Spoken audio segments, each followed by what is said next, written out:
जरूरी सूचना है आप सभी स्टूडेंट्स के लिए, स्टडी फॉर सिविल सर्विसेज का Android app Google play store में आ चुका है, उसको प्लीज तुरंत इंस्टॉल कर लीजिए। और अगर आप स्टडी फॉर सिविल सर्विसेज के सिर्फ ऐप से कोई भी कोर्स, कोई भी पीडीएफ परचेस करते हैं तो उसमें अप्लाई कूपन, अगर आप ज्ञान सर जो है आप उसमें अप्लाई करते हैं, ये कूपन कोड है, तो उसमें 20% फीस तुरंत माफ हो जाएगी, मतलब 20% डिस्काउंट तुरंत उसमें लग जाएगा। ज्ञान सर लिखना है, नॉर्मली ज्ञान सर स्मॉल लेटर में है सब कुछ, कोई स्पेस नहीं, कोई कॉलम नहीं, सिर्फ ज्ञान सर, GYANSIR। इस तरह से अगर कूपन कोड लगाते हैं आप ऐप में बाई करने से पहले, जो अप्लाई कूपन वाले में आता है, तो 20% का डिस्काउंट तुरंत मिलेगा। वीडियो देखिए। नमस्कार दोस्तों, कैसे हैं आप सब। हम लोग यूपीपीएससी एग्जाम के लिए इंडियन इकोनॉमी की सीरीज देख रहे हैं। अब देखिए, जो आपकी सीरीज है टॉप 500 एमसीक्यू की है, जो बिल्कुल आपके लेटेस्ट ट्रेंड ऑफ पैटर्न के हिसाब से। आप इस सीरीज को फॉलो करिए। इकोनॉमी के आपके जितने भी फैक्ट है ना, जितने भी आपके फैक्ट हैं, कंसेप्ट है, वो सब अच्छे से क्लियर हो जाएंगे आपके प्री एग्जाम के लिए भी और मेंस एग्जाम के लिए भी। क्योंकि हम लोग जितने भी क्वेश्चंस देखते हैं, साथ में रिलेटेड कंसेप्ट भी अच्छे से समझते हैं, ताकि जो बहुत लोग को इकोनॉमी से डर लगता है वो डर लगे ना, और वो इकोनॉमी को उनके लिए आसान सब्जेक्ट में बना दूं। चलिए हम लोग इस वीडियो को स्टार्ट भी करते हैं और पहला क्वेश्चन देखते हैं क्या है। हम लोगों ने 90 कर लिए थे, 91 से स्टार्ट करना है। अब बहुत लोग ये पूछते हैं पुरानी वीडियोस, देखिए चैनल के प्लेलिस्ट सेक्शन पे जाइए, वहां पे इकोनॉमी एमसीक्यू सीरीज सेलेक्ट करिए, पुरानी वीडियोस देखिए। पूरी सीरीज जब करोगे ना तभी आपको फायदा होगा और इससे क्वेश्चंस भी देखने को मिलेंगे एग्जाम में, ठीक है। तो चलो पहला क्वेश्चन देखते हैं क्या है। The concept of minimum support price was given by which committee? न्यूनतम समर्थन मूल्य की अवधारणा किस समिति द्वारा दी गई थी। अब देखिए, एमएसपी के बारे में पहले बता चुका हूं, लेकिन तब भी एक बार शॉर्ट में समझ लो क्या होता है। देखो, एमएसपी ये रहता है जो आपकी भारत सरकार होगी, गवर्नमेंट ऑफ इंडिया, ये एमएसपी देती है, मिनिमम सपोर्ट प्राइस, मतलब इस प्राइस पे आपकी फसलें खरीदती है। किससे? आपके किसान से, फार्मर से, ठीक है। एग्जाम्पल के तौर पर समझो क्या होता है। मान लो हमारे किसान ने एक कोई फसल उगाई और 1 किलो फसल उगाने में किसान को जो खर्चा आया वो आया 100 रुपए। किसान ने सोचा कि जब भैया फसल उग जाएगी इसको हम काट लेंगे, तो इसको मार्केट में जाके बेचेंगे 150 रुपए की, तो आप समझो 50 रुपए किसान का प्रॉफिट, क्योंकि किसान को भी कुछ अपना प्रॉफिट रखना है। लेकिन हुआ क्या, आपका किसी कारण से जो फसल थी उसका प्राइस जो है मार्केट में गिर गया। ऐसा अक्सर होता रहता है।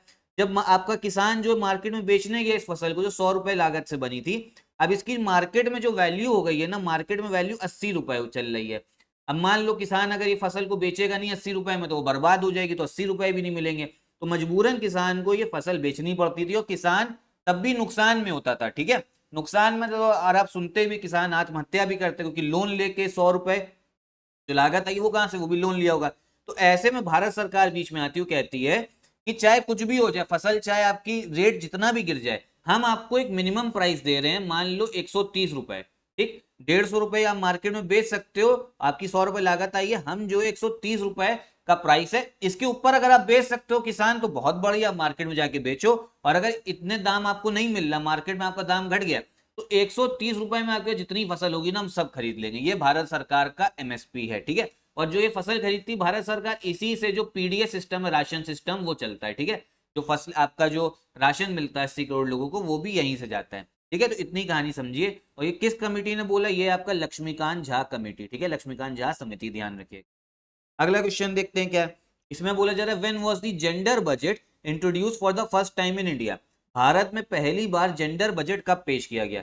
अब देखो, जेंडर बजट का मतलब ये होता है कि जो हम बजट बना रहे हैं उसमें ये देखेंगे क्या इससे वाकई जितने भी अलग अलग जेंडर हैं, जो महिलाएं भी हैं आपकी, क्या उनको फायदा हो रहा है, ठीक है। क्योंकि देखो, हम तो पता ही, जैसे थोड़ा इनइक्वालिटी है ही, ठीक है। पुरुष लोग जो हैं, जो मेन है, वो ज्यादा आपका क्या कहते हैं, रिसोर्सेज का फायदा उनको मिलता है, महिलाओं को कम मिलता है। तो जेंडर बजट में यही देखा जाता है, जो भी सरकारी स्कीम्स चल रही है, क्या उसका फायदा जो है महिलाओं को मिल रहा है, और अगर नहीं मिल रहा तो उसके लिए कुछ हमें प्रावधान करने, ठीक। तो ये पहली बार कब इंट्रोड्यूस हुआ था, ये हुआ था आपका 2005 से लेके 6 तक। ये ध्यान रखिएगा, इंपॉर्टेंट फैक्ट है। अगला क्वेश्चन क्या है। Inclusive development index is released by which of the following.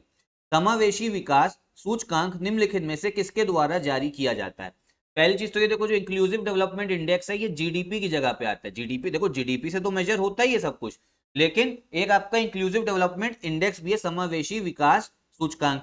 अब देखो, ये बताता है कि भैया देखो, हमें ग्रोथ तो चाहिए, हमें मतलब अर्थव्यवस्था जो है, इकोनॉमी, उसको तो बढ़ाओ, लेकिन साथ साथ में जो आपका समावेशी विकास है ना, उसके बारे में बता रहा हूँ, लेकिन साथ साथ में क्या करो, रोजगार भी पैदा करो, ठीक है, लोगों को रोजगार भी मिले, एम्प्लॉयमेंट भी मिले, और जो आपकी गरीबी है, पोवर्टी, उसको भी हटाओ, ठीक।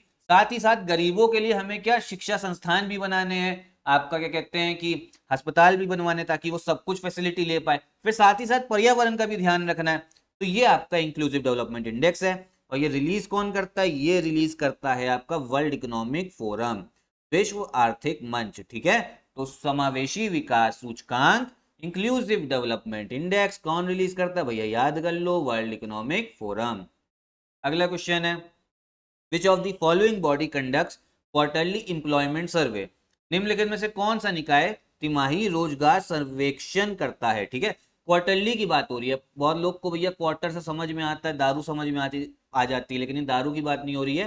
क्वार्टर का मतलब होता है आपका क्या कहते हैं, किसी भी चीज का एक चौथाई हिस्सा, ठीक है, एक चौथाई हिस्सा। तो 12 महीने हैं, 12 महीने का एक चौथाई कितना हो गया, 3 महीने।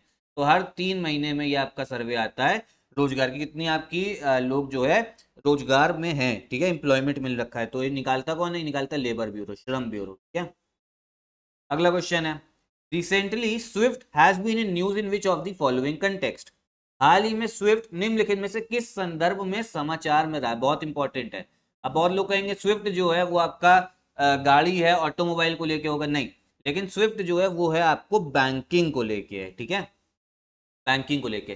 देखिए स्विफ्ट में होता क्या है, मान लो एक इंसान जो है वो आपका यूएसए में बैठा है, ठीक है, और एक इंसान बैठा है आपका ऑस्ट्रेलिया में, ठीक। अब जब इसको यहाँ से पैसे इसने भिजवाया तो बैंक के द्वारा भिजवाया होगा, यहाँ का कोई एक बैंक होगा, तो यहाँ पे इसने डिपॉजिट किया होगा, यहाँ एक बैंक होगा जहाँ पे जमा हो गया होगा पैसा, मान लो 1 लाख रुपए भिजवाया। लेकिन जो बीच में इनका आपस में कम्युनिकेशन कैसे होगा, इनका आपस में संचार मतलब आपस में बातचीत कैसे होगी, वो बातचीत कराता है आपका स्विफ्ट, कराता है बातचीत, ठीक है, कि भैया वाकई जो पैसा आ गया इस बैंक में और इस बैंक से निकल गया, ठीक है, क्योंकि जो बीच का कम्युनिकेशन है ना जरूरी है, वरना कंफ्यूजन हो जाएगी और नुकसान हो जाएगा।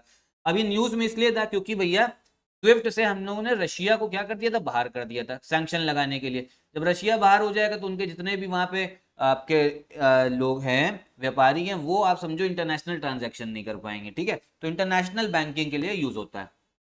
अगला क्वेश्चन है, the financial stability board which looks after global financial stability is associated with which of the following organization, वित्तीय स्थिरता बोर्ड जो वैश्विक वित्तीय स्थिरता को देखता है, निम्नलिखित में से किस संगठन के साथ संबंध है, तो ये संबंध है आपका G20 के साथ में, ठीक है। तो ये आपका वित्तीय स्थिरता का मतलब होता है, जो फाइनेंशियल स्टेबिलिटी है ना, इसका मतलब होता है कि पूरे वर्ल्ड में आपका बैंक सही से काम कर रहे हैं, इंश्योरेंस कंपनी, स्टॉक मार्केट, वो। अब देखो G20 में कौन कौन से देश आते हैं भाई, ये देख लो, ये फोटो है, इसको स्क्रीनशॉट ले लो, ठीक है। इतने देश आपके G7 के हो गए, G7 में रशिया बढ़ा दो तो G8 हो गया, फिर G20 में G7 भी है, फिर रशिया भी, और आपके बाकी देश। G20 में देखो आपका इंडिया भी आता है, चाइना भी आता है, ठीक है, पाकिस्तान किसी में नहीं है, ये ध्यान रखना। अगला क्वेश्चन है, fiat money is related to which of the following, fiat money निम्नलिखित में से किससे संबंधित है। तो देखो आपका फिएट मनी होता है ऐसा भैया पैसा जो भैया आपकी सरकार इशू करती है, ठीक है, ये वाला भी सही है। फिर इसको इस पे कंट्रोल किसका होता है, अभी मैं समझा रहा हूँ डिटेल पे। जो आपके बैंक होते केंद्रीय बैंक, उनका ज्यादा अधिकार होता है, जैसे आरबीआई, ये भी सही है।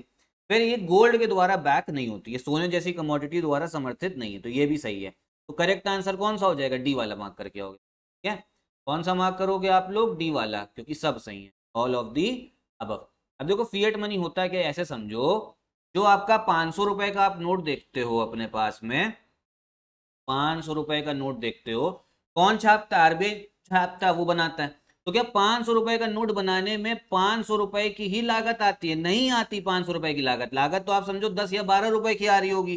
तो ऐसे नोट जो होते हैं ना, जिनकी वैल्यू जो है, जो वैल्यू उनको असाइंड है उससे कम वैल्यू होती है उनको बनाने में, ठीक है, बनाने में कम वैल्यू लगेगी, ऐसे मनी को फिएट मनी बोला जाता है। टोकन मनी भी बोल सकते हो, लेकिन फिएट मनी भी बोला जाता है क्योंकि वो लीगल टेंडर होता है, ठीक है।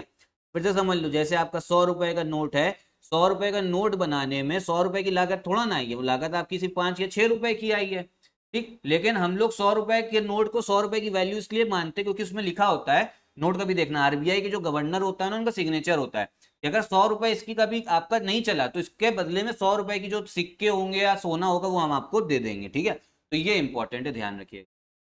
अगला क्वेश्चन जीडीपी को लेके है, देखो इसमें क्या एक आधार वर्ष होता है, बेस ईयर, जिससे मेजर किया जाता है कि आगे के सालों में ग्रोथ हो रही है या नहीं हो रही है। तो इस क्वेश्चन में ना आपकी दोनों स्टेटमेंट जो है बिल्कुल सही है। बेस प्राइस जो है उसको आधार वर्ष उसकी कीमतें जो है स्थिर मानी जाती हैं, और अगर परिवर्तन होगा तो उसमें भी हमें वृद्धि देखने को मिलेगी। तो करेक्ट आंसर इसका हो गया आपका सी वाला, एक और दो दोनों, ठीक। फिर आपका सिल्वर इकोनॉमी, सिल्वर इकोनॉमी किससे संबंधित है? तो ये संबंधित है आपके बुजुर्गों से, एल्डरली पीपल से, ध्यान रखना, बुजुर्गों से। अब देखो एक चीज मैं आपको बताऊं, इंडिया में इस समय पे बुजुर्गों की पॉपुलेशन भी काफी ज्यादा हो रही है। ऐसे युवा बहुत ज्यादा है, युवा आपके बुजुर्ग से भी ज्यादा है, लेकिन पॉपुलेशन वैसे इंडिया की ज्यादा है। तो अगर बुजुर्गों की बात करें, इनकी पॉपुलेशन इंडिया में रशिया के आसपास है। अब देखो एक क्वेश्चन यूपीएससी ने मेंस में पूछा भी था पहले, भाई देखो अगर मान लो किसी भी देश में अगर बुजुर्ग लोग बढ़ेंगे तो उस पर क्या है ना, सरकार पे थोड़ी प्रेशर पड़ता है। जैसे बुजुर्गों के पास में आपका फाइनेंशियल इंडिपेंडेंस नहीं, उनके पास में ज्यादा पैसे नहीं रहते, उनको बच्चों पे डिपेंडेंट रहना पड़ता है, और मान लो बच्चे नहीं तो सरकार पे डिपेंडेंट। दूसरा, बुजुर्गों के साथ में हेल्थ समस्या भी ज्यादा होती है, तो सरकार को ना इन पे खर्चा भी काफी करना पड़ता है, एक पेंशन सिस्टम भी होता है। तो ये जो है फैक्ट आप लोग ध्यान रखिएगा, कभी और डिटेल में बताऊंगा कि क्या क्या समस्या है और कैसे इससे समाधान क्या है। अगला क्वेश्चन है, इसमें बोला जा रहा है एक आपका global multi dimensional poverty index है, आपका वैश्विक बहुआयामी गरीबी सूचकांक, ठीक है। और बोला जा रहा है इसके कौन कौन से आपके संकेतक है। देखो आप लोग सब समझते हो कि भैया जो गरीबी से पैसे से नहीं, जो ग्लोबली मेजर होती है ना, उसमें बहुत सारे डायमेंशन होते हैं। उसमें आपका एक डायमेंशन पोषण भी है, न्यूट्रिशन। क्योंकि मान लो अगर आप सिर्फ गेहूं खा रहे हो, चावल खा रहे हो, ठीक है, मतलब आटे आपका गेहूं का आप लोग रोटी खा रहे हो, चावल, और कहते हो हमारा पेट भर जा रहा है, तो सही से पोषण थोड़ा ना मिला ना, आपने फल खाई ना सब्जी खाई ना दाल खाई, तो सब कुछ जरूरी है, ठीक। फिर आपके पास बिजली भी होनी चाहिए, इलेक्ट्रिसिटी। फिर क्लीन ड्रिंकिंग वाटर, स्वच्छ पेयजल, अगर पानी साफ नहीं पियोगे तो उससे बीमारियां होंगी, पेट खराब होगा और बीमारी, अस्पताल जाओगे वहां खर्चा करके आओगे। फिर आपका बाल मृत्यु दर, चाइल्ड मोर्टेलिटी रेट, ठीक है, ये इंपॉर्टेंट है। जहां जहां पे चाइल्ड मोर्टेलिटी रेट सही होगा, मतलब वहां पे कम बच्चे जहां पे डेथ हो रही होगी, तो वहां पे बोला जाएगा हॉस्पिटल का सिस्टम भी अच्छा है, ठीक। फिर उसके बाद में स्कूल अटेंडेंस, विद्यालय में उपस्थिति, ठीक है। अगर मान लो स्कूल ही नहीं है तो बच्चे भैया एजुकेटेड ही नहीं होंगे, फिर आगे जाके पैसा भी नहीं कमा पाएंगे। तो सब कुछ जो है ना इसमें आता है। तो करेक्ट आंसर होगा आपका डी वाला। निकालता कौन है? यूएनडीपी निकालता है, 2010 से ये इंडेक्स आ रहा है। इतनी बात जो है ध्यान रखिएगा। यहीं पे मैं वीडियो भी खत्म करता हूँ। आप लोग आगे सीरीज से जुड़े रहिएगा, अच्छे से आपको सब कुछ जो है समझ में आएगा। हमारा यूपी पीसीएस 2024 का भी एक पेड ग्रुप चल रहा है, प्री प्लस मेंस का। एक ही जगह पे पूरा सिलेक्शन वाली तैयारी करने के लिए हमारा पेड ग्रुप भी ज्वाइन कर सकते हैं। यहीं पे मैं वीडियो भी खत्म करता हूँ। नमस्कार।